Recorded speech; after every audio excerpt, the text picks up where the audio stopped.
The desert heat hit like a physical weight at 5:30 a.m. Vera Lennox opened her eyes in the cramped trailer that passed for staff housing at Ravenwood Training Complex, Nevada. The air conditioning had died sometime during the night. Again. She didn't move immediately, just stared at the ceiling, letting the familiar ritual begin. On the nightstand beside her pillow sat a device that looked like it belonged in a museum. APDA, 4 ballistic computer, military issue from the late 90s. The screen was cracked in 3 places, spiderwebbing across the display like frozen lightning. But it still worked. It had to work. Vera reached for it with the reverence some people reserved for prayer books. Her thumb traced the scratches on the casing, deep gouges from years of field use. One particular mark ran along the right edge, a scar from when the device had stopped a piece of shrapnel in Kandahar. The shrapnel hadn't been meant for the computer. It had been meant for the man carrying it, Master Sergeant Garrett Lennox. Her uncle, her teacher, her ghost. Vera whispered to the empty room, her voice rough from sleep. Day 183, Uncle Garrett. Still looking for answers. She powered on the device. The screen flickered, protested, then stabilized. The last calculations still displayed. Range, 2,400 meters. Wind, variable, 6 to 8 miles per hour. Temperature, 68 degrees. The data from her last training session with Garrett, 5 years ago, frozen in digital amber. The memory came without invitation. Arizona, Black Ridge Plateau.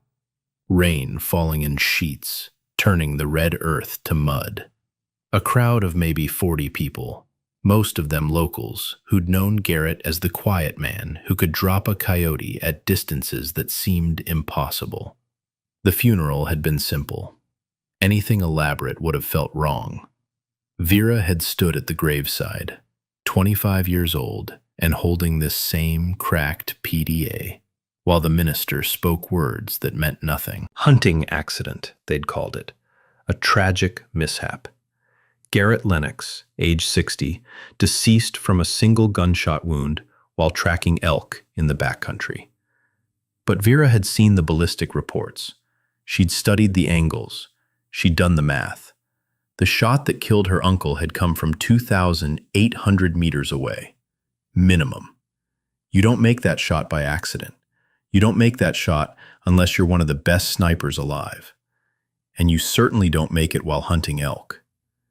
Vera closed her eyes in the trailer, letting the memory fade.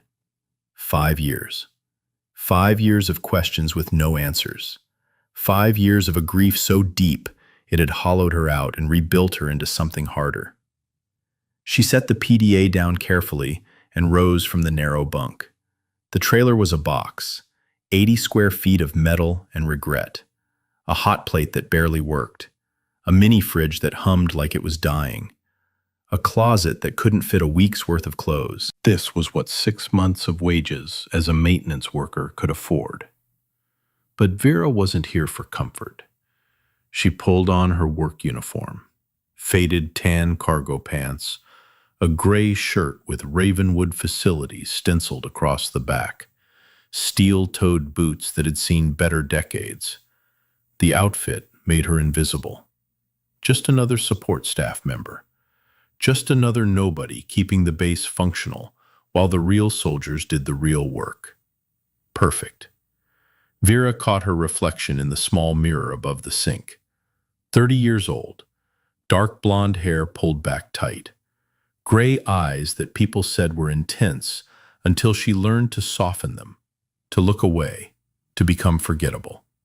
A face that could be pretty if she let it, but pretty drew attention. Pretty asked questions. Invisible was better. She grabbed the PDA, slipped it into her cargo pocket, and stepped out into the Nevada dawn. The walk to the main range took 12 minutes. Vera had timed it on her first day. She'd timed everything, mapped every building, noted every security camera, memorized every face, every name, every rank. Garrett had taught her that. A good sniper knows the terrain. A great sniper becomes the terrain. Ravenwood Training Complex sprawled across 40,000 acres of desert. The main sniper range sat on the eastern edge, backed by a series of ridges that created natural backstops for extreme long-range work. The facility was legendary. Every branch of military service sent people here. Marines, Army, Special Forces, even some CIA contractors, though nobody talked about them. Garrett had served here from 1996 to 2004. 8 years. The best years of his military career, he'd told her. The place where he'd gone from good to legendary. Silent Wind, they'd called him, because you never heard the shot coming. Vera reached the range equipment shed at 6:15 a.m.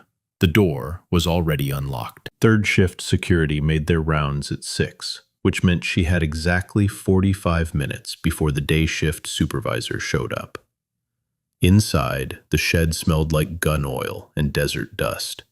Racks of cleaning supplies, bins of ear protection, stacks of target frames, and in the back corner, behind a wall of shelving, the brass casing collection area. Spent shell casings, hundreds of pounds of them.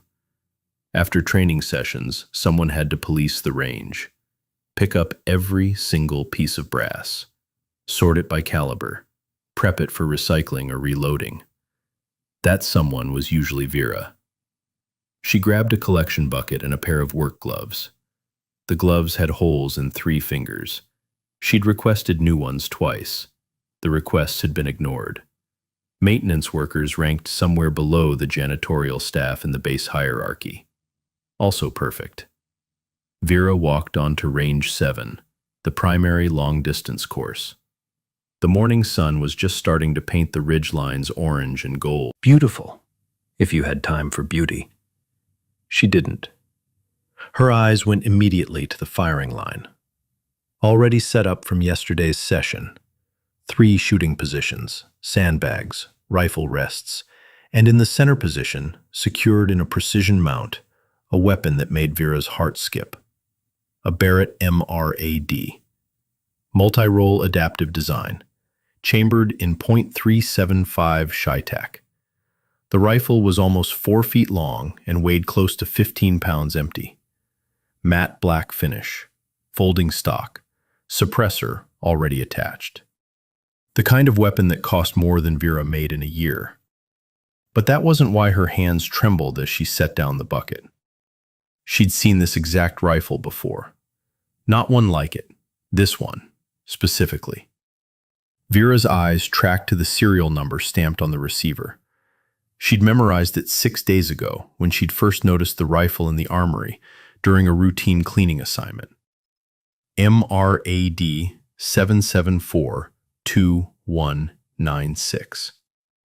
The last 3 digits, 196. The year Garrett had been born. This had been his rifle, his personal weapon during his time at Ravenwood. Vera knew because she'd found references to it in his journals. The 196, he'd called it, his lucky number. But when Garrett had retired in 2004, he was supposed to have turned in all issued equipment.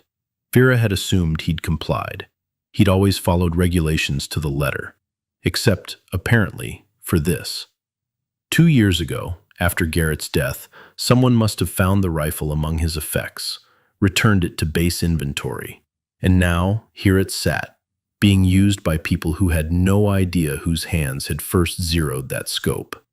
Vera forced herself to look away, to breathe, to remember why she was here. She knelt and began collecting brass casings. The work was mindless, repetitive. Her hands moved on autopilot, dropping spent .308 rounds into the bucket with soft, metallic plinks. But her mind was elsewhere.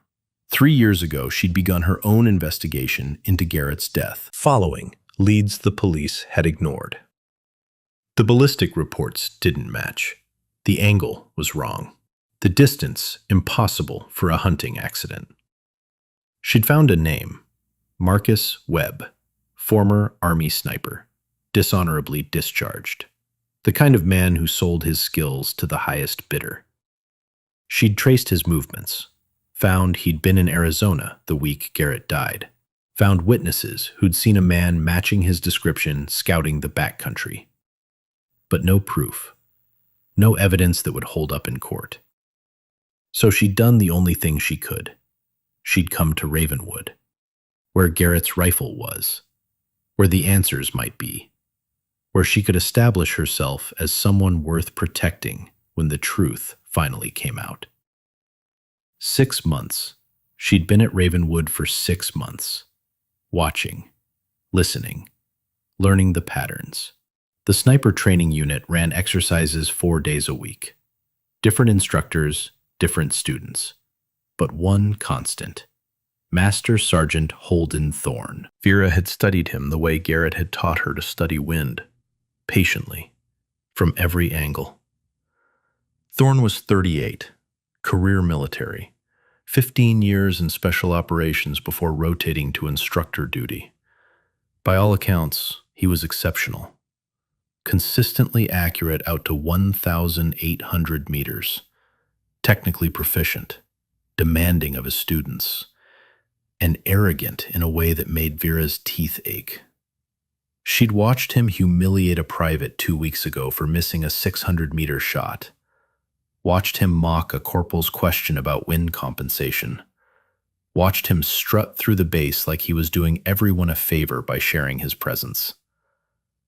The thought made Vera smile despite herself. Behind her, voices approached. She recognized them before she saw the speakers. Thorne's unit arriving for the morning session. Vera kept her head down, kept collecting brass, became part of the scenery. "Gentlemen," Thorne's voice carried across the range like he was projecting to an audience. "Today, we're going to discuss something most of you will never actually do in combat, but that separates the competent from the legendary." Footsteps. 5, maybe 6 soldiers. Vera didn't look up. "Extreme long-range precision shooting," Thorne continued. "We're talking 1,500 meters and beyond. At that distance, you're not just shooting a rifle. You're conducting a symphony of variables. Ballistics, meteorology, physics. Even the rotation of the Earth comes into play." Vera's hands paused on a spent casing. She knew this lecture. She'd heard variations of it 3 times in the past month. Thorne was moving toward the Barrett now. She heard him pick it up, the slight grunt of effort. 15 pounds wasn't heavy, but it wasn't light either.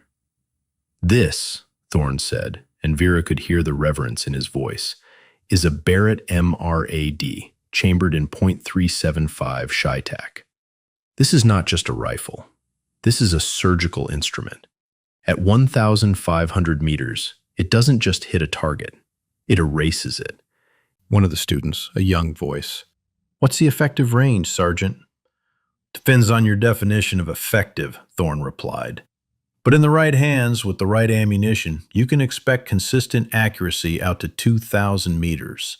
Beyond that, you're dealing with so many variables that even the best shooters in the world are fighting probability." Another voice, older. "What about the record, Sergeant? The longest confirmed kill?" Thorne's answer was immediate. He'd been waiting for this question. "The current record is 3,540 meters. A British sniper in Afghanistan, 2009. Craig Harrison. 2 consecutive shots. 2 Taliban machine gunners. Distance, just over 2 miles. Vera's jaw clenched. She knew the shot, knew the conditions, knew that Harrison had been using an L115A3 rifle in .338 Lapua Magnum, not a Chi-Tac. knew that the shot had taken 9 seconds of bullet flight time and had been helped by a significant tailwind. She also knew Garrett had made a 3,200-meter shot in 1996 that had never been officially recorded. The bullet time at that distance, Thorne continued, is somewhere between 6 and 7 seconds. Think about that. You squeeze the trigger, and 7 seconds later, the target drops. In those 7 seconds, you have to account for wind speed at multiple altitudes, temperature gradients, humidity, air density, the Coriolis effect. A new voice, skeptical. Coriolis effect? The rotation of the Earth, Thorne explained, and Vera heard the smile in his voice. He loved this part. At extreme range, the Earth literally rotates beneath the bullet during flight. You have to compensate for that. We're talking inches of drift. But inches matter when your target is the size of a dinner plate 2 miles away. Silence. The students were impressed. Vera could practically feel their awe radiating across the range. Now, Thorne said, I know what you're thinking. Can I do that? Can I make a shot like Harrison's? Vera risked a glance up. Thorne stood at the firing line, Barrett cradled in his arms like a trophy. His students formed a semicircle around him, 6 of them, all male, all staring at him with expressions that mixed respect and envy.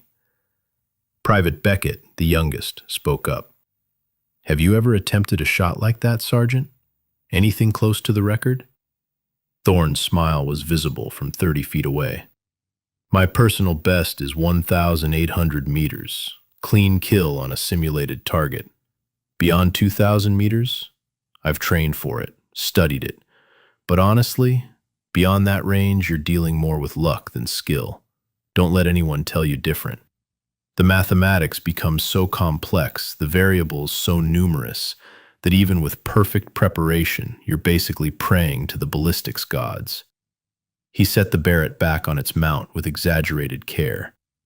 That's what separates a good sniper from a great one, Thorne concluded. Knowing the limits, respecting the physics, understanding that confidence is good, but overconfidence will get you killed. Or worse, embarrass you in front of your unit. The students chuckled. Comfortable laughter, the kind that comes from being on the inside of the joke. Vera returned to her brass collection. Her bucket was half full. She had maybe another 20 minutes of work here before she could move to the next range. All right, Thorne said, let's run some drills. I want each of you at 800 meters. Demonstrate proper wind reading. Beckett, you're first. The unit moved to their positions. Vera continued working. Just another maintenance worker. Just another invisible cog in the machine. But as she picked up a particularly large .50 caliber casing, she caught Thorne looking at her. Just a glance. Quick. Dismissive. Then he looked again. Longer this time. Vera's pulse quickened. Had she done something? Drawn attention somehow? You there, Thorne called out. Lennox, isn't it? Vera straightened slowly, bucket in hand. Yes, Sergeant. You're here every morning when we train. It wasn't a question, but Vera answered anyway. Yes, Sergeant. Brass collection is part of my duties. Thorne walked toward her. His students paused their preparations, sensing a shift in the session's energy. I've noticed you, Thorne said, stopping about 10 feet away. Noticed you watching, listening. You pay pretty close attention for someone who's just picking up trash. The word trash hung in the air, intentional, cutting. Vera kept her expression neutral. I find the training interesting, Sergeant. Interesting, Thorne repeated, and there was amusement in his voice now. Tell me something, Lennox. You ever fire a weapon? Beyond basic training, I mean. If you even had basic training. Behind him, one of the students snickered. Specialist Landry Pierce, the unit's designated marksman, shifted uncomfortably but said nothing. I've done some shooting, Vera replied evenly. The answer seemed to delight Thorne. Some shooting. Listen to that, boys. She's done some shooting. He turned back to his unit, playing to the audience now. Let me guess, Lennox. Couple hours at a civilian range? Maybe you qualified on a 9mm during basic. Popped off a few rounds at paper targets from, what, 300 meters? More laughter. Louder this time. Corporal Bowen Fletcher, a stocky man from Texas, grinned wide. Hell, Sergeant, I bet she couldn't hit a barn door at 500 meters. Vera said nothing. Just stood there, bucket in hand, face carefully blank. But inside, something was shifting, a calculation forming. The moment she'd been waiting 6 months for was crystallizing around her like ice. Thorne stepped closer. It's okay, Lennox. No shame in being support staff. Lord knows we need people to keep the ranges clean. But maybe, he gestured at the Barrett, at the complex equipment, at the entire world of precision shooting. Maybe don't try to play in the deep end when you're still learning to swim, yeah? Pierce spoke up then, his voice quiet. Sergeant, she's just doing her job. Leave her alone. Thorne shot him a look. Specialist Pierce, I'm conducting a teaching moment here. Our civilian staff should understand what real precision shooting entails, what it requires. He turned back to Vera. It requires years of training, natural talent, iron nerves, the ability to make calculations under pressure that would make most people's heads spin. Vera met his eyes, held his gaze. I understand, Sergeant. Do you? Thorne's smile widened. Tell you what, I'm feeling generous this morning. Educational opportunity. He walked to the Barrett, ran his hand along the stock.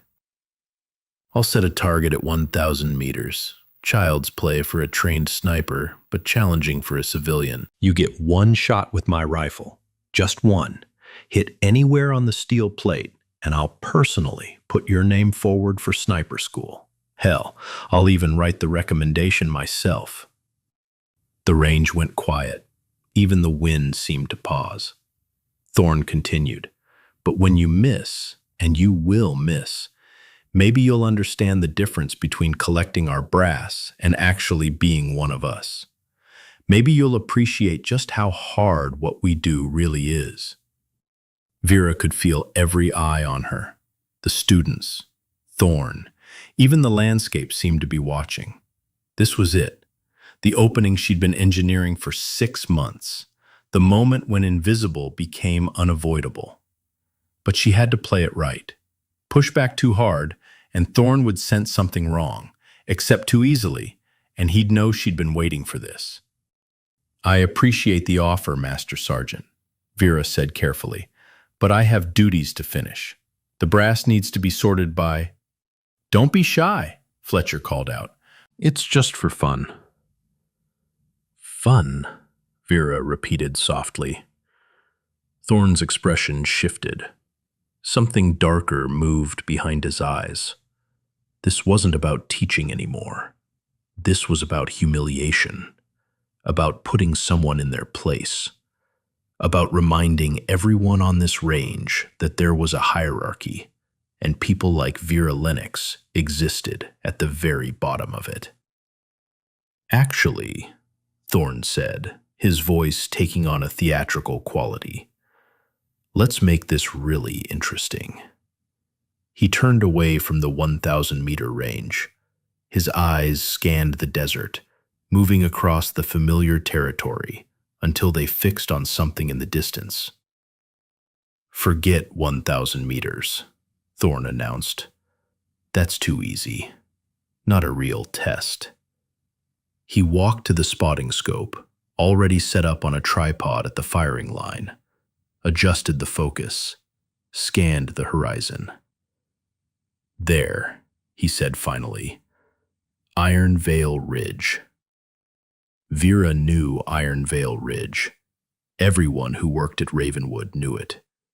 The far edge of the complex, the absolute maximum distance for the range. The ridge where they tested experimental ammunition and where visiting dignitaries came to watch impossible shots attempted by the world's best marksmen. Thorne laser-ranged the target. The device beeped, calculated, displayed. 3,950 meters, he read aloud, just shy of 4,000. 2.5 miles, give or take. Complete silence. Even Fletcher had stopped smiling.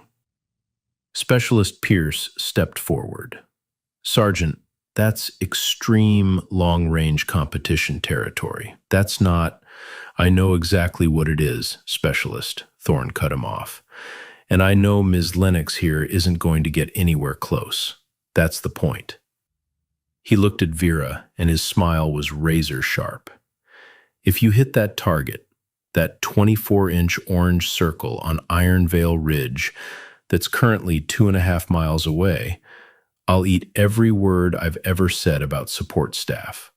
I'll write you a commendation myself. I'll personally campaign to get you into advanced sniper training. He paused for effect. But you won't hit it. You won't come within 50 meters. And when that happens, maybe you'll finally understand the difference between people who dream about being snipers and people who actually are. Vera's mind was racing. This was better than she'd hoped. 1,000 meters would have been good, impressive even. But 4,000 meters? That was legendary territory. That was the kind of shot that ended careers or launched them. That was the kind of shot Garrett had trained her to make. She set down the bucket of brass casings. The metal clinked against the concrete firing pad, loud in the stillness. What rifle would I be using? Vera asked. The question seemed to catch Thorne off guard. He'd expected refusal, expected her to back down, to make excuses, to scurry away with her tail between her legs. What? He said. The rifle, Vera repeated calmly. What would I be shooting? Thorne recovered quickly. My Barrett MRAD, the .375 Chi-Tac. He gestured at the weapon on its mount. Though I'll tell you right now, even that's underpowered for 4,000 meters. Ideally, you'd want a .50 BMG for that distance. But this is what we've got, and it's more than adequate to prove my point. Vera walked toward the rifle, not quickly, not eagerly, just steady, measured steps. The students parted to let her through. She stopped in front of the Barrett, Garrett's rifle, the 196. Up close, she could see the wear patterns on the stock, the slight discoloration on the trigger guard where thousands of gloved fingers had gripped it, a tiny scratch near the serial number that looked like it might have been made by a wedding ring dragged across metal. Garrett had worn a wedding ring until Vera's aunt died, 20 years of marriage. He'd kept wearing it for 3 years after, unable to let go. That scratch could have been from his ring. What's the ballistic coefficient of your ammunition? Vera asked. The range went dead silent. It was the kind of question no amateur would ask. The kind of detail that separated people who'd shot a rifle from people who understood rifles. Thorne's expression flickered, just for a second. The ballistic— what? The ballistic coefficient, Vera repeated, of your ammunition. I need to know what I'm working with. Thorne's jaw tightened. It's a .670 BC, 300-grain Sierra Match King. Why? And the muzzle velocity? Now the students were exchanging glances. Fletcher's smirk had vanished entirely.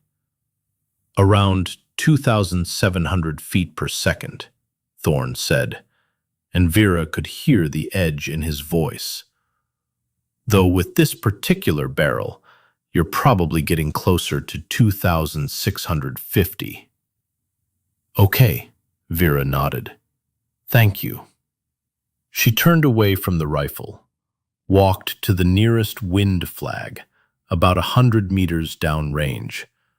The fabric hung limp in the early morning air, barely moving. Vera bent down, pressed her finger to her tongue, then held it up, feeling for air movement. It was an old trick, primitive, the kind of thing hunters did.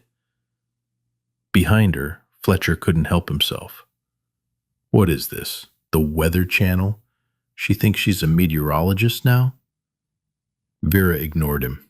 She was back in Arizona, back on Black Ridge with Garrett, learning to read the desert, learning to feel the invisible currents that would carry a bullet miles from where the barrel pointed. She pulled the PDA from her cargo pocket. The cracked screen flickered to life. Several students leaned forward to see what she was doing. The device looked ancient compared to their modern tablets and ballistic computers. "Where'd you get that relic?" Beckett asked, not unkindly, just curious. "It was my uncle's," Vera said simply. Her fingers moved across the interface, muscle memory from 1,000 practice sessions. Distance, altitude, temperature, humidity, wind speed, wind direction. The numbers began to populate. The PDA processed, calculated, cross-referenced decades of ballistic data stored in its memory. Thorne moved closer, watching over her shoulder. "You can't be serious. You're actually going to—" "Just trying to understand the setup," Vera said quietly. Her eyes tracked across the desert, reading it in layers. The wind here at the firing line was calm, maybe 3 miles per hour from the northeast. But that would change. At 1,000 meters, the terrain dipped into a shallow valley where thermals would rise. At 2,000 meters, the range crossed an area of exposed rock that would create turbulence. At 3,000 meters and beyond, the approach to Iron Veil Ridge funneled wind from the northwest. She heard Garrett's teaching echo in her mind. "The desert breathes, Vera. Morning and evening she inhales and exhales. You shoot during the breath, not against it." Distance, 3,950 meters. Bullet flight time, approximately 7.2 seconds. Drop, 48 feet vertical. Wind drift. She ran the calculations 3 times. 9 meters left. Maybe 10 if the crosswind at 2,500 meters was stronger than the flags indicated. Elevation adjustment, 34 MOA, possibly 35 to account for thermal rise as the morning heated up. "You actually know how to use that thing," Thorne said, and it wasn't quite a question, more like an accusation. "My uncle taught me," Vera replied. She flipped open a small notebook she kept in her other pocket, stained, dog-eared, filled with Garrett's handwriting, ballistic tables, wind formulas, atmospheric corrections. She cross-referenced the PDA's solution against Garrett's notes. They matched within half an MOA. Specialist Pierce was watching her, with an expression that had moved from pity to something else. Respect, maybe, or concern. "She's running proper extreme long-range procedures," he muttered to Beckett. "Look at her. She's cross-checking everything." Vera approached the Barrett again. This time she moved past it to check the spotting scope. Thorne had already lasered the target, but she needed to see it for herself. She put her eye to the scope, adjusted the focus. Iron Veil Ridge leapt into view, the orange circle painted on stone. At this distance, through the heat shimmer that was already building despite the early hour, it looked like a coin dropped on the horizon. Tiny. Impossibly far. The kind of target that existed more as a concept than a reality. "Can you even see it?" Fletcher asked, and there was less mockery in his voice now, more genuine curiosity. "Barely," Vera admitted. She stepped back from the spotting scope, moved to the rifle.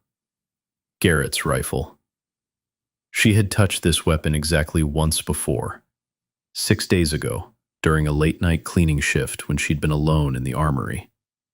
She'd lifted it from its rack, felt the weight, checked the action, verified the serial number, and she'd made a decision. If the universe was going to put Garrett's rifle in her hands, she was going to use it the way he'd taught her. "All right, Lennox," Thorne said. His voice had lost some of its theatrical quality. He was watching her now with something closer to wariness. "You've done your homework. You've run your numbers. But running numbers and making the shot are two very different things." "I understand," Vera said. "Do you?" "Because at 4,000 meters, there's no margin for error. A quarter MOA mistake at the muzzle becomes feet of error at the target. A 1 mile per hour wind call error, that's meters of drift. This isn't like shooting paper targets at a civilian range. This is mathematics," Vera finished for him. "It's mathematics, Sergeant. The rifle doesn't care who's holding it. The bullet only listens to numbers." The words came out before she could stop them, similar to what Garrett used to say, spoken in her voice. Thorne stared at her, really looked at her, maybe for the first time since she'd started working at Ravenwood. "Who are you?" he asked quietly. "I'm Vera Lennox," she replied, "and I'm ready to take the shot whenever you are." Vera lowered herself behind the Barrett MRAD with movements that felt rehearsed in her bones. The rifle stock settled against her shoulder like an old friend returning. She adjusted the bipod legs, extended the rear monopod, found her natural point of aim. Muscle memory from 18 years of training took over. Her left hand supported the stock, her right hand wrapped around the pistol grip, index finger resting along the trigger guard. Not on the trigger. Not yet. That would come later. Much later. Through the scope, the world compressed into a narrow tunnel of magnified desert. The orange target circle on Iron Vale Ridge shimmered in the heat mirage, dancing like a ghost. At 25 power magnification, it should have looked larger. Instead, it looked impossibly far away. Because it was impossibly far away. Vera's breathing settled into a rhythm. Slow, controlled. The lesson returned to her. At extreme range, Garrett had taught her, half a heartbeat can throw the shot. Your pulse moves the rifle. Your breath moves the rifle. Everything moves the rifle. So you become still, perfectly still. You become part of the desert. Behind her, she heard Thorne move to the spotting scope, heard the students shuffle into position, heard Fletcher mutter something under his breath that might have been a prayer or a curse. But those sounds were already fading. Vera was descending into the zone. That quiet place inside where nothing existed except the rifle, the target, and the invisible mathematics connecting them. She closed her eyes. Just for 3 seconds. A mental reset. When she opened them again, the crosshairs settled naturally on the target. Not forced. Not fighting. Just there, hovering over the orange circle that represented either vindication or humiliation. "Wind check," Vera murmured to herself. She couldn't take her eye from the scope now, but her peripheral vision caught the flags.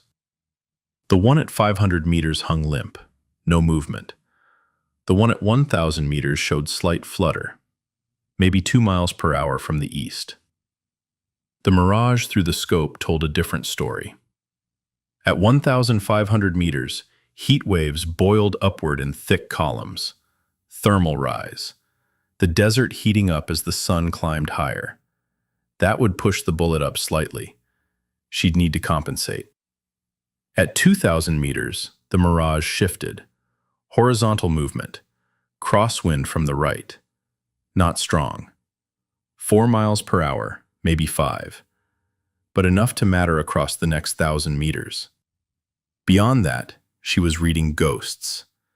The air too turbulent, the distance too great to see individual wind patterns. She'd have to trust her calculations, trust the math, trust Garrett's training. You waiting for something specific? Thorne's voice cut through her concentration. Not mocking anymore, just curious. Yes, Sergeant, Vera replied without moving. The wind. The wind's calm.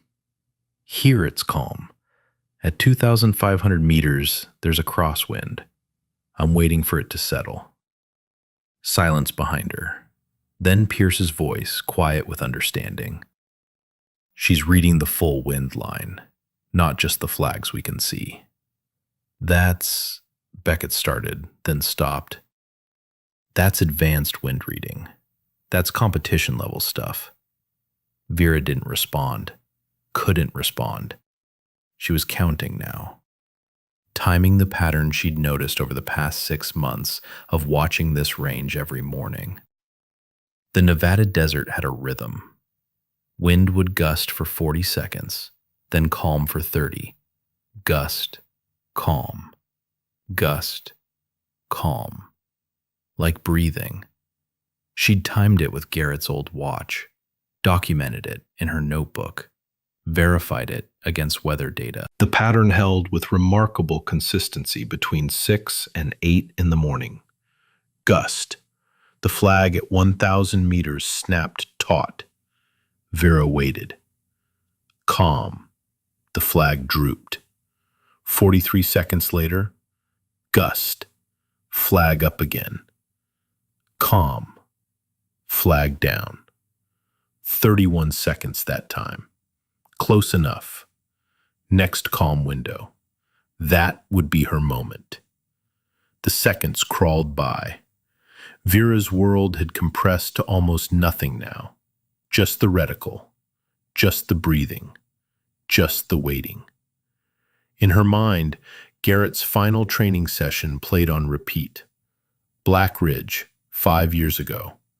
The last time they'd shot together before his death. You're ready, he'd told her. Better than I ever was at your age. Better than most shooters twice your age. I'm not military, she'd replied. I'll never get the chance to prove it. Garrett had smiled, sad and knowing. The right moment will come, Vera. It always does. And when it does, you remember. The rifle doesn't care about your credentials. It only cares if you respect the craft. The wind flag at 1,000 meters began to droop. Vera's breathing shallowed, preparing. The flag went limp. Now. She drew a full breath, filled her lungs completely, oxygenating for the final sequence, let half out, held at the natural respiratory pause, that perfect moment between breaths where the body settles, where the heartbeat slows, where stillness becomes possible. The crosshairs centered on the orange dot, perfectly stable now, no movement, no shake, just the faint shimmer of heat mirage making the target dance. Vera's finger moved from the trigger guard to the trigger itself.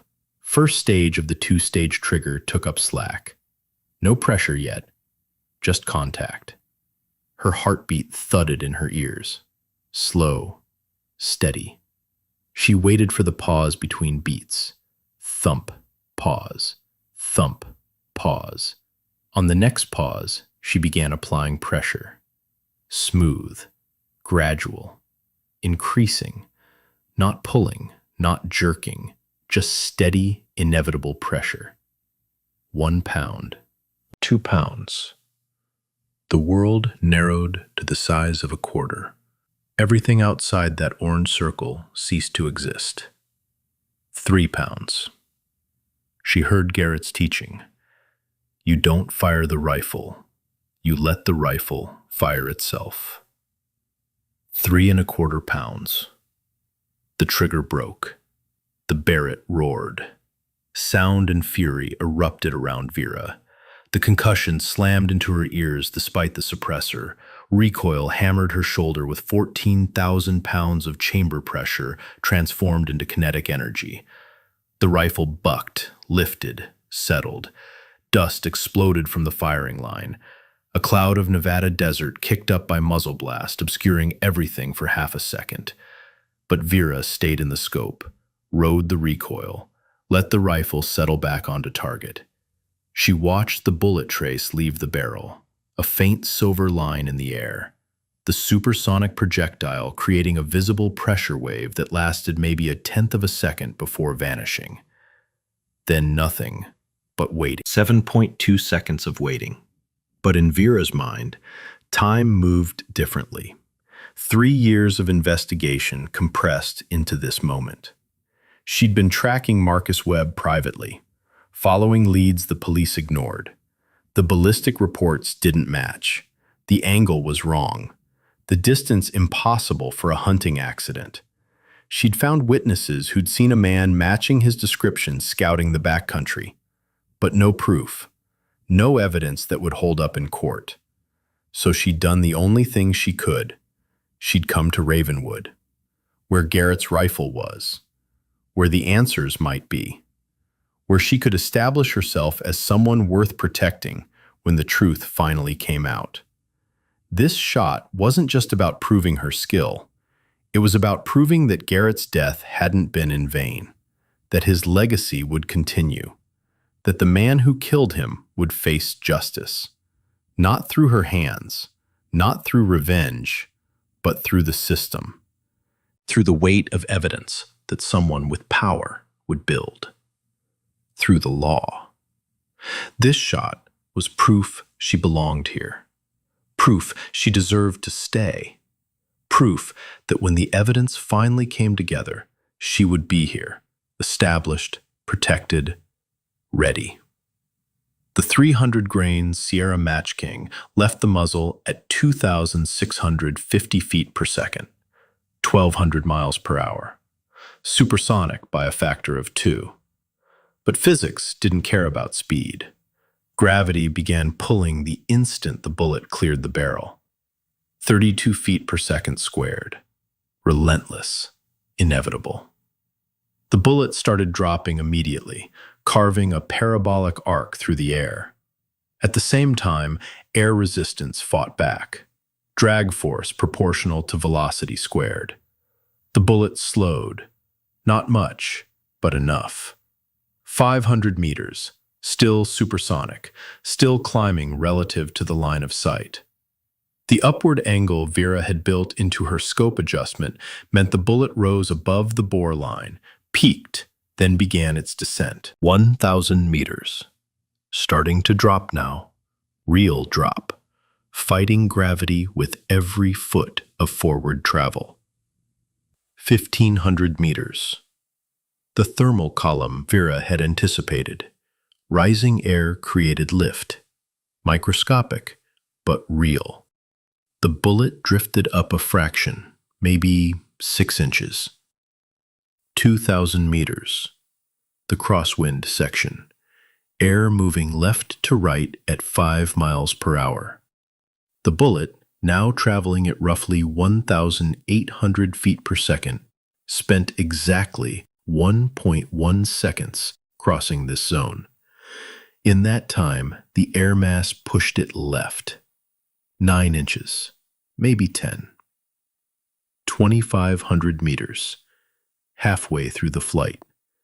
The bullet had slowed to 1,600 feet per second. Still supersonic, but barely. The transonic region approaching, where things got unpredictable. 3,000 meters. Through the transonic barrier. The bullet dropped below the speed of sound. Shockwaves collapsed. Stability decreased. This was where shots fell apart, where precision became probability. But the Sierra Match King was designed for this. Boat-tail design, high ballistic coefficient. It stayed stable, kept flying true. 3,500 meters. Final approach. The bullet had slowed to subsonic speeds, maybe 900 feet per second, arcing downward now in a steep descent. Everything depended on the calculations, on the mathematics, on 18 years of training compressed into numbers punched into a cracked PDA screen. 3,950 meters. Impact. Vera couldn't see it through the scope. The distance was too great, the mirage too thick. But she heard it. A faint crack rolled back across the desert, delayed by distance. The sound of lead meeting stone at 600 feet per second. The sound of physics proving itself. She stayed in the scope, didn't move, waiting for confirmation. Behind her, complete silence. No one breathing, no one speaking. Just the wind and the ringing in everyone's ears from the muzzle blast. Then Thorne's voice, barely a whisper. "What the?" Vera slowly lifted her head from the scope. Her shoulder ached from the recoil. Her heart hammered against her ribs, but her face remained calm, neutral. She stood, stepped back from the rifle, turned to face the unit. Every single person stared at her like she'd just performed magic. Thorne had his eye pressed to the spotting scope. His hands gripped the tripod so hard his knuckles had gone white. "No," he muttered. "No way. That's not." He adjusted the focus, blinked, looked again. Pierce moved to the secondary spotting scope, put his eye to it, went completely still. "Holy hell," Pierce breathed. Fletcher pushed forward. "What? Did she hit? Did she actually—" "Dead center," Pierce said. His voice carried across the range like a pronouncement from above. She hit dead center. The silence that followed felt like the desert itself had stopped breathing. Thorne lifted his head from the scope. His face had drained of color. Shock, disbelief, and something else, something that might have been fear. "That's," he started, stopped, started again. "That's a 3,950-meter shot with a rifle you've never fired before, in shifting wind conditions. That's impossible," Fletcher finished. "No," Vera said quietly, "just mathematics and patience." She walked to the spotting scope. Thorne stepped aside automatically, still processing what he'd just witnessed. Vera put her eye to the scope. Iron Veil Ridge jumped into focus. The orange circle, 24 inches in diameter, painted on sun-bleached stone. And in the exact center, a fresh impact crater. The bullet had struck maybe 2 inches from perfect center, close enough that at this distance, it might as well have been bullseye. Stone chips scattered around the impact point. The lead core had fragmented on contact, leaving a gray smear across the orange paint. A perfect hit. Vera stepped back from the scope, looked at Thorne. "I figured actions would speak louder than words," she said, when the right moment came. Thorne opened his mouth, closed it, opened it again. No words came out. The sound of a vehicle approaching broke the tableau. Everyone turned. A black Suburban rolled up to the range. Government plates, officer transport. The driver's door opened. A man in his mid-50s stepped out. Silver hair cut military short. Uniform crisp despite the desert heat. Eagles on his collar. Colonel. Vera recognized him from base orientation 6 months ago. Colonel Quinlan Rourke, installation commander. The man who ran Ravenwood. Thorne snapped to attention. "Colonel, on deck!" The students scrambled into formation. Parade rest, eyes forward. Rourke walked onto the range with the easy confidence of someone who'd spent 40 years in uniform. His eyes swept the scene. The rifle, the spotting scope, the soldiers at attention. Vera standing off to the side in her maintenance uniform. "Master Sergeant Thorne," Rourke said. His voice carried the gravel of a career spent shouting orders. "Mind telling me what's happening on my range this morning?" "Sir," Thorne struggled for words. "We were conducting a demonstration, sir." "A demonstration," Rourke repeated. His eyes found Vera, studied her for a long moment. "And does this demonstration involve my civilian maintenance staff?" "Yes, sir. Ms. Lennox was... She made a shot, sir."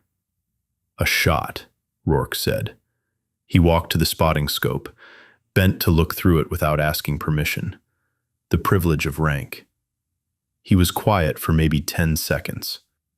When he straightened, his expression had changed. The casual command presence had been replaced by something sharper, more focused. "Someone want to tell me the range to that target?" 3,950 meters, sir, Pierce answered. "Just under 4,000. Rourke looked at the Barrett MRAD, then at Vera. "And Miss Lennox here made that shot?" "Yes, sir," Thorne said. His voice had gone hoarse. "Dead center, sir. First round." Rourke's eyebrows rose, just slightly. "First round. At 4,000 meters. With equipment she's unfamiliar with." "I wouldn't say completely unfamiliar, sir," Vera said quietly. Every head swiveled toward her.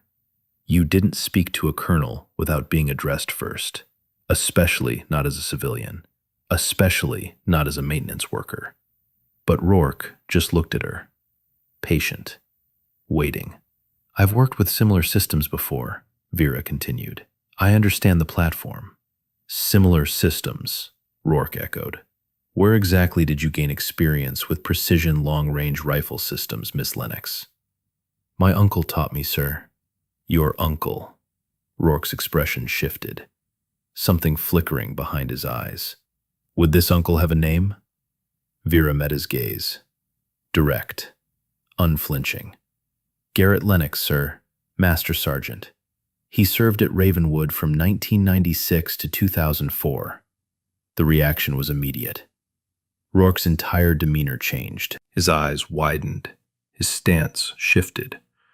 For just a moment, the colonel's mask slipped, revealing something underneath. Shock. Recognition. And something else. Something that looked like he'd been waiting for this. "Garrett Lennox," he repeated, and his voice had gone quiet.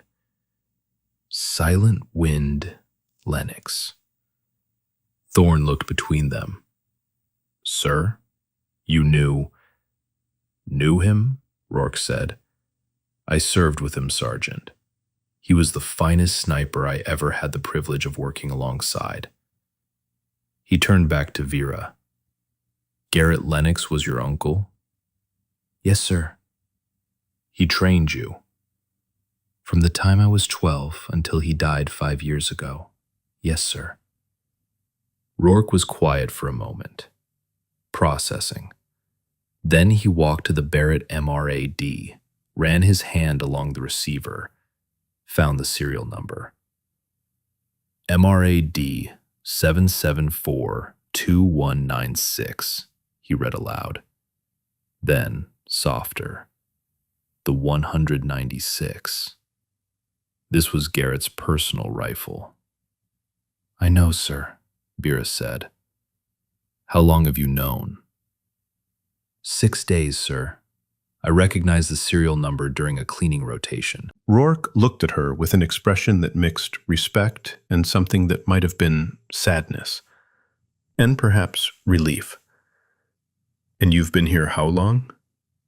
6 months, sir."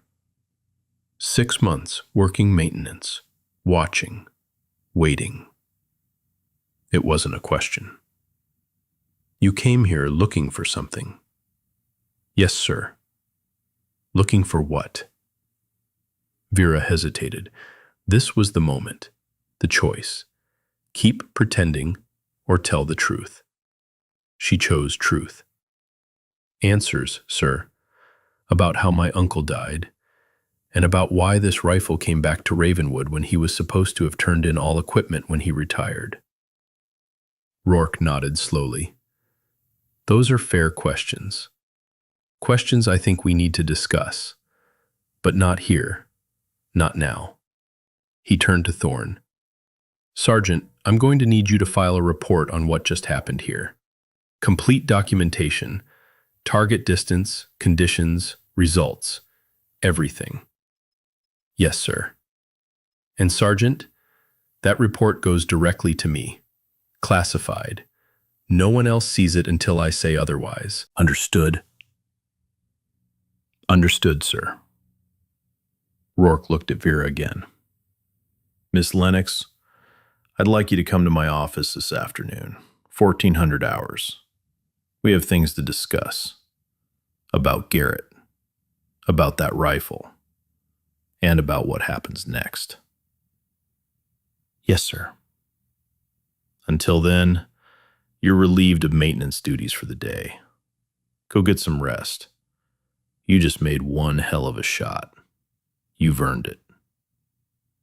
He started to walk back to his vehicle, then paused, turned back. One more thing, Miss Lennox. That shot you just made, 3,950 meters, first round, cold bore. That's farther than anything in our official training records. Farther than anything Garrett ever logged. He smiled, just slightly. He'd be proud of you. Then he was gone. The Suburban pulled away, leaving a dust trail across the desert. The range stayed silent for maybe 30 seconds after Rourke left. Then Thorne walked to Vera. Slowly, like approaching something dangerous. He stopped 3 feet away, removed his cover, held it at his side. Miss Lennox, he said. His voice had lost most of its edge, but pride still flickered in his eyes. This wasn't easy for him, admitting he'd been wrong, admitting she'd been right. I owe you an apology. Several apologies. It's fine, Sergeant, Vera started. No, Thorne cut her off. It's not fine. We're supposed to be professionals. Professionals recognize talent, no matter where it hides, no matter what uniform it wears. He paused. Or doesn't wear. He looked at the rifle, then back at Vera. I've been shooting for 15 years, trained with some of the best in the world, and I've never seen anything like what you just did. That wasn't luck. That wasn't accident. That was... He struggled for the word. That was artistry. Vera didn't know what to say to that, so she just nodded. Pierce stepped forward, extended his hand. Ma'am, I apologize for not speaking up sooner. When Thorne and Fletcher were... Vera shook his hand. You were the only one who showed me respect. That matters. Fletcher approached last, the swagger completely gone. I'm sorry, ma'am, for what I said about the barn door and everything else. Apology accepted, Vera said simply. Beckett, the youngest private, looked like he wanted to say something but couldn't find the words. Finally, he managed, Can you teach us? Like, actually teach us how to do what you just did. Vera looked at the young faces staring at her, eager now, respectful, waiting. I can teach you what my uncle taught me, she said, but it's not magic. It's not talent. It's mathematics and patience and 18 years of practice. It's respecting the rifle and respecting the craft. We're willing to learn, Pierce said. Thorne nodded. Whatever the colonel decides, whatever happens next, I want to formally request that you work with our unit. As an instructor, as whatever you're willing to be, we need what you know. Vera looked at Garrett's rifle, The 196, the weapon that had traveled from her uncle's hands to hers across decades and death. "I'll think about it," she said. But she already knew the answer. She'd come to Ravenwood looking for answers about Garrett's death. She'd found those answers weren't going to be simple, weren't going to be in a file somewhere. They were going to be in the work, in the teaching, in carrying forward what Garrett had spent his life building. She'd made the impossible shot. Now came the harder part, living up to it. 3 days had passed since the shot heard across Ravenwood. Vera sat in Colonel Rourke's outer office, waiting. The air conditioning hummed. A clock on the wall ticked toward 1400 hours. She'd arrived 10 minutes early. Old habit. Garrett had always said being on time meant being late. The office smelled like coffee and old paper. Filing cabinets lined one wall. Commendation plaques covered another. 40 years of military service condensed into polished brass and framed certificates. The door opened. Rourke's aide, a sharp-featured captain named Walsh, gestured her inside. "Miss Lennox, the colonel will see you now." Rourke's office was larger than Vera expected. A desk that looked like it had survived multiple wars dominated the center. Behind it, floor-to-ceiling windows offered a view of the entire training complex. In the distance, Iron Vale Ridge shimmered in the afternoon heat. Rourke stood at those windows, hands clasped behind his back. He didn't turn when Vera entered. "Close the door, Miss Lennox." She did. The latch clicked with finality. "Sit." Vera took one of the two chairs facing the desk. Rourke remained at the window for another 10 seconds. Then he turned. His face looked older than it had 3 days ago. Tired. Like he'd been wrestling with something and losing. He moved to his desk, opened a drawer, pulled out a file folder, thick, worn at the edges. Classified markings stamped across the cover in faded red ink. "Garrett Lennox," Rourke said, setting the folder on the desk between them.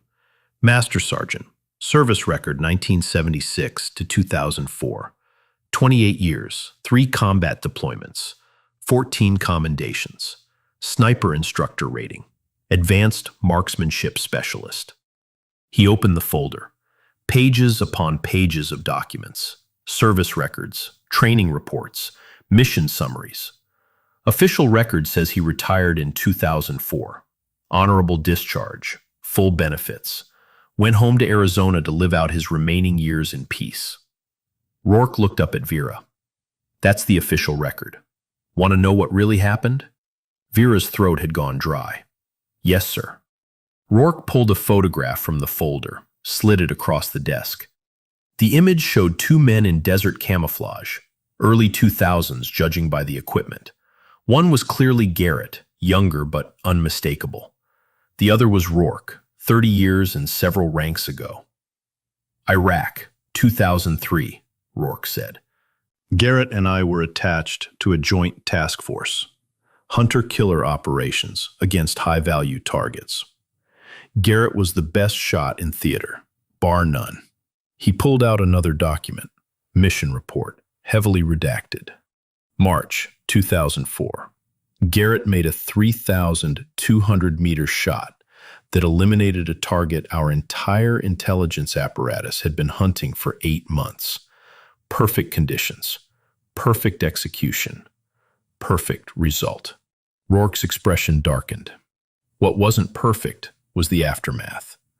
Turns out the target had family, connected family, people with resources and long memories. Within a month, Garrett started receiving threats, credible ones, photos of his home in Arizona, details about his daily routine, about you. Vera felt ice spread through her chest. "Me? You were 9 years old, living with Garrett after your parents died. The threats made it clear you were a target too." Rourke closed the folder. "Garrett came to me, said he needed to disappear. Get out before something happened to you. I pulled strings, arranged an early retirement, made sure he left with enough equipment to protect himself if necessary. The rifle, Vera said quietly. The rifle, Rourke confirmed. Off the books, officially turned in, actually in Garrett's hands. He stood, walked back to the windows. For 20 years, I thought he'd stayed safe. Thought the early retirement had worked. Then 2 years ago, I got a call. Hunting accident in Arizona. Victim, Garrett Lennox. Vera's hands clenched in her lap. It wasn't an accident. I know, Rourke said. I saw the ballistic reports. You don't make a 2,800-meter shot by accident, and you don't make it while hunting elk. He turned to face her. Someone found him, Vera. After 20 years, someone finally found him. And they made sure the shot looked professional enough that anyone with real knowledge would understand. This wasn't random. This was retribution. The words hit Vera like physical blows. Everything she'd suspected, everything she'd feared, confirmed. Do you know who? She asked. I do now, Rourke said. His name is Marcus Webb, former Army sniper, served in the same theater as Garrett, same time period. They knew each other. Vera's breath caught. They knew each other? Not well, but Webb was in the unit that provided overwatch for the mission where Garrett made his 3,200-meter shot. The mission that put a target on Garrett's back. Rourke returned to his desk, pulled out another file, different from Garrett's, newer, thicker in some places, redacted heavily in others. Webb was dishonorably discharged in 2006. Conduct violations. Specifically, he was caught selling classified information to private contractors. He pulled out a photograph. Vera forced herself to look. A man in his 50s, weathered face, cold eyes. The kind of eyes that had seen too much and felt too little. After his discharge, Webb went private. Mercenary work, protection details.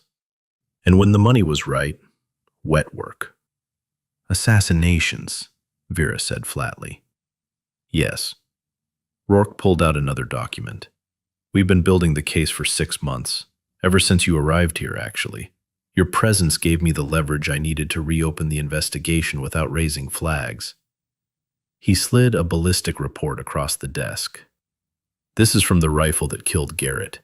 We recovered it 3 months ago during a raid on Webb's storage unit in Nevada. Ballistic match to the bullet that killed your uncle. 99.7% certainty. Vera stared at the report. Numbers, data, proof. Where is he now? Federal custody, arrested 2 weeks ago. He's currently being held without bail pending trial. Rourke leaned back. We have ballistic evidence, testimony from an intermediary who arranged the contract, financial records showing payment from the family of the target Garrett eliminated in Iraq. Everything we need for conviction. Rourke slid one more document across. An arrest photo. Webb in federal custody, looking directly at the camera with dead eyes. He was hired by the family of the target Garrett eliminated. 20-year contract. They paid him to wait, to watch, to find the perfect moment. Vera stared at the photograph. This was the man, the one who'd taken Garrett from her. He'll spend the rest of his life in federal prison, Rourke said. No parole, no deals. Justice, Vera. Real justice.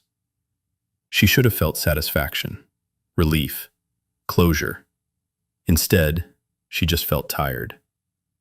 Thank you, sir, she said quietly. Rourke studied her. When the rifle showed up in our inventory 2 years ago, I knew you'd come eventually. Garrett talked about you constantly, his brilliant niece, his protege. I knew you wouldn't let his death go unanswered. So you've been waiting for me. For 6 months, I've watched you work maintenance, watched you observe the sniper training, watched you study that rifle every chance you got. He almost smiled. I was starting to wonder if you'd ever make your move. Thorne made it for me, Vera said. Sergeant Thorne did us both a favor, forced your hand, gave you a reason to demonstrate what Garrett taught you. Rourke sat down. That shot you made wasn't just impressive, Vera. It was a statement. It told me you're not here for revenge. You're here for something bigger. I want to finish what my uncle started, Vera said. I want to make sure his legacy means something. Rourke studied her for a long moment. Then he pulled out a new folder. This one, crisp, recent. I've been authorized to offer you a position.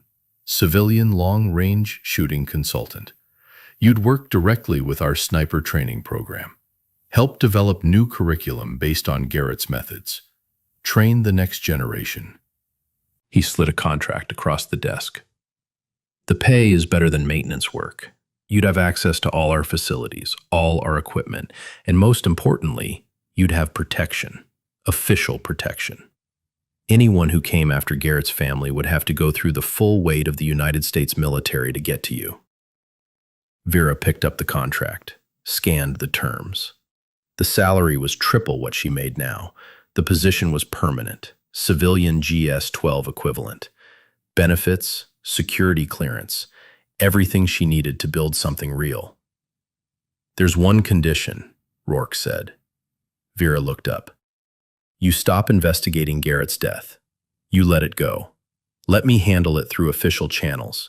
You focus on the teaching, on the legacy, on making sure what happened to Garrett actually means something beyond revenge. The office went quiet. Outside, Vera could hear the distant crack of rifle fire from the training ranges. If I sign this, Vera said slowly, I'm agreeing to trust you, to believe you'll find whoever killed him. I already found him, Rourke said. The trial starts in 3 months. I want you to testify, your expertise, your analysis of the ballistics. That's what will seal the conviction. Vera looked at the contract again, at Garrett's file, at the photograph of her uncle and this colonel, decades ago, fighting someone else's war. She thought about the last conversation she'd had with Garrett, 5 years ago, the day before he died. I'm proud of you, Vera, he'd said. You've become everything I hoped you'd be. Better, even. I learned from the best, she'd replied. No, you became the best. And now you need to go prove it. Not to me, not to anyone else. To yourself. She'd asked him what he meant. He just smiled. You'll know when the moment comes. The moment had come. Vera picked up the pen on Rourke's desk. She signed the contract. 2 weeks later, Vera stood at the front of a classroom in Ravenwood's Advanced Marksmanship Building. 12 students sat at desks, notebooks open, eyes forward. This was the first official session of what Rourke had authorized as the Lennox Protocol, a complete overhaul of extreme long-range training curriculum. The students were a mix.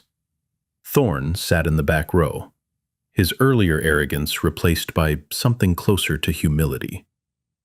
Though Vera noticed he still bristled when Fletcher asked better questions than he did.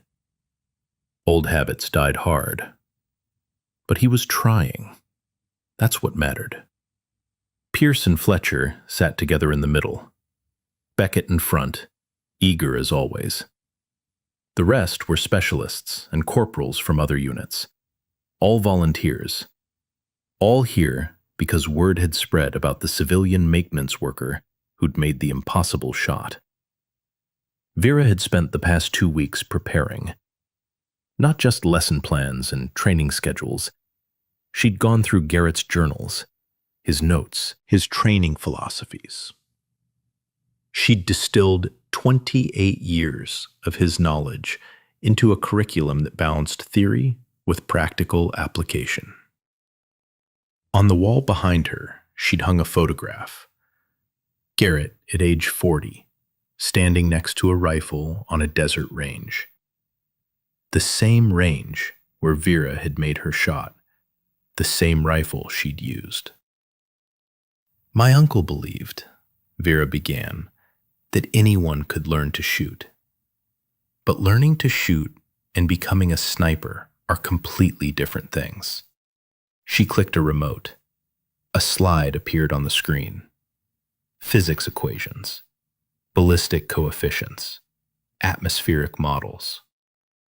Most people think sniping is about the gun, about having the best equipment, the most expensive scope, the most accurate ammunition.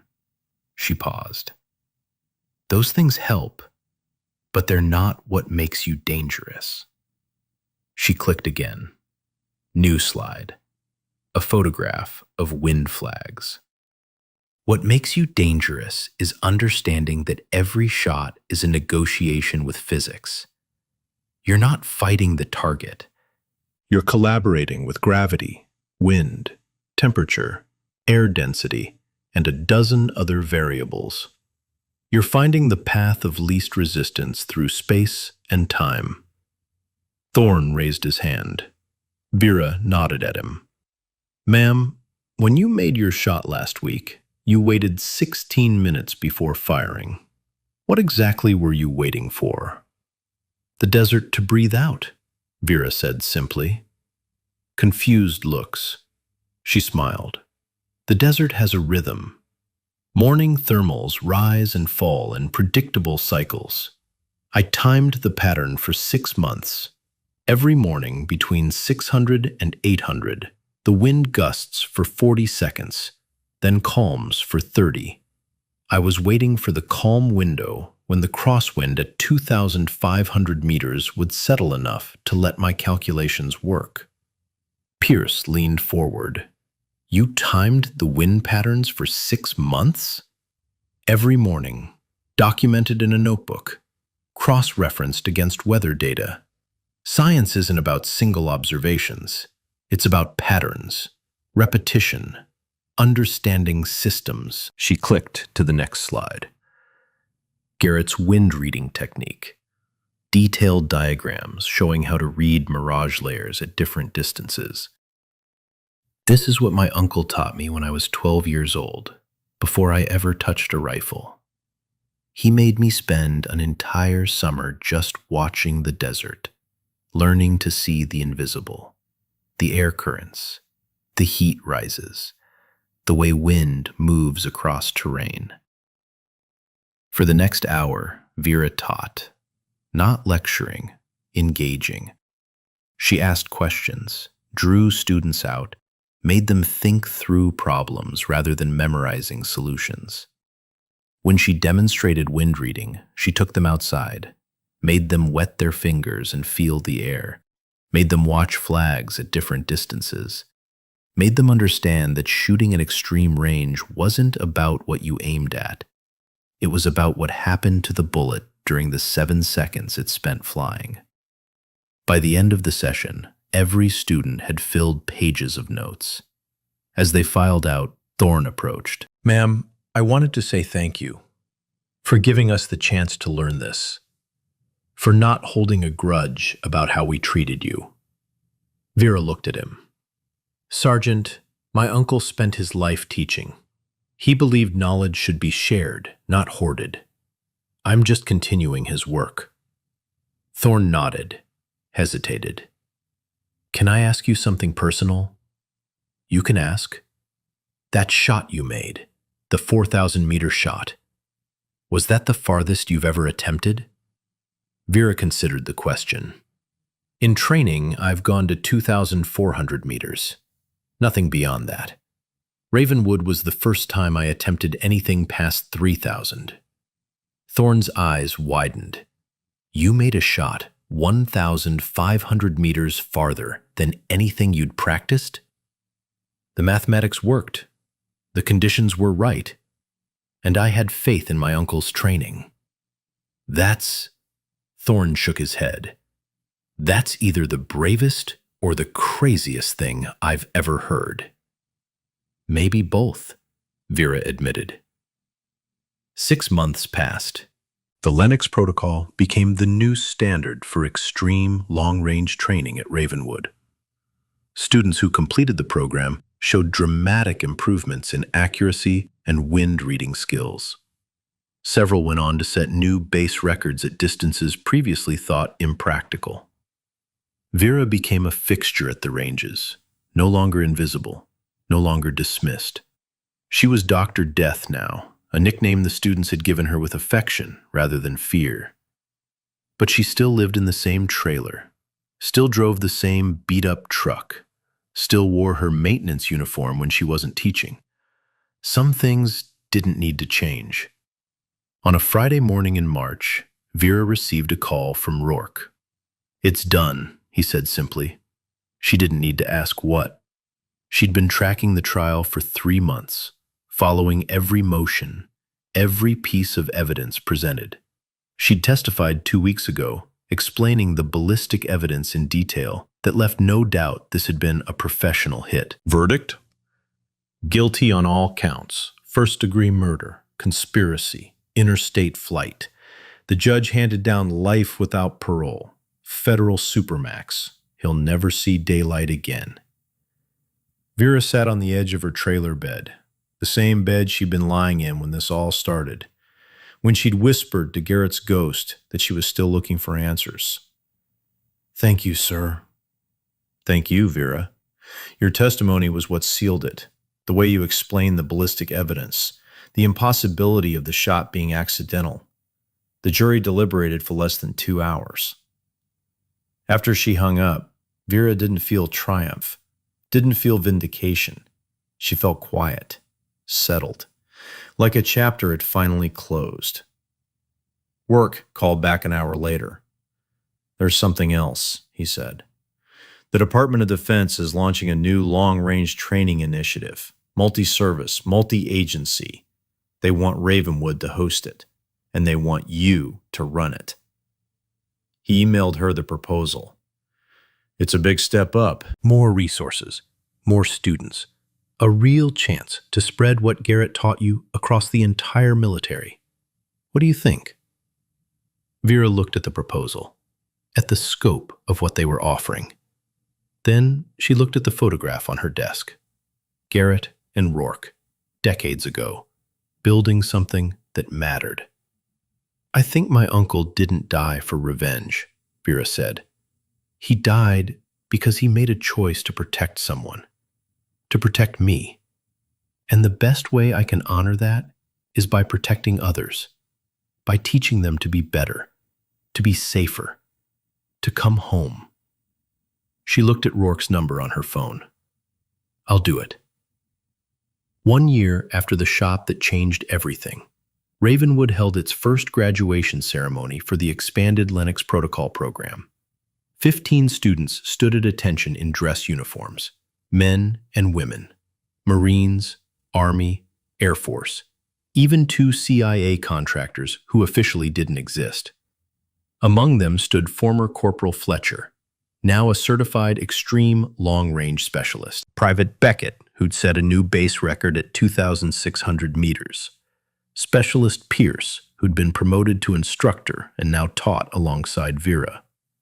And in the back row, Sergeant Thorne, no longer the arrogant showman, now a dedicated instructor who'd relearned everything he thought he knew about precision shooting. Vera stood on the stage, looking out at the graduates. Behind her, a new memorial had been erected, a bronze plaque mounted on desert stone. In memory of Master Sergeant Garrett Lennox, Silent Wind, who believed warriors rise from anywhere, and who proved that the greatest weapon is knowledge shared. Colonel Rourke approached the podium. "These graduates," he announced, "represent a new standard in long-range precision. They've completed the most demanding training program in our arsenal. They've learned not just to shoot, but to think, to calculate, to respect the craft." He gestured to Vera. "They've learned from someone who learned from the best. And in doing so, they've become part of a legacy that will long outlive all of us." After the ceremony, after the handshakes and photographs, Vera drove to Arizona. Black Ridge Plateau looked exactly the same. Red earth, endless sky, the kind of silence that made you understand why her uncle had loved this place. She parked at the small cemetery on the edge of town, walked to Garrett's grave. The headstone was simple, name, dates, nothing fancy. Vera knelt, placed her consultant badge on the stone, placed a photograph next to it, the graduating class, 15 faces, 15 lives changed. "I kept my promise, Uncle Garrett," she said softly. "I didn't hide my light. I used it to light others."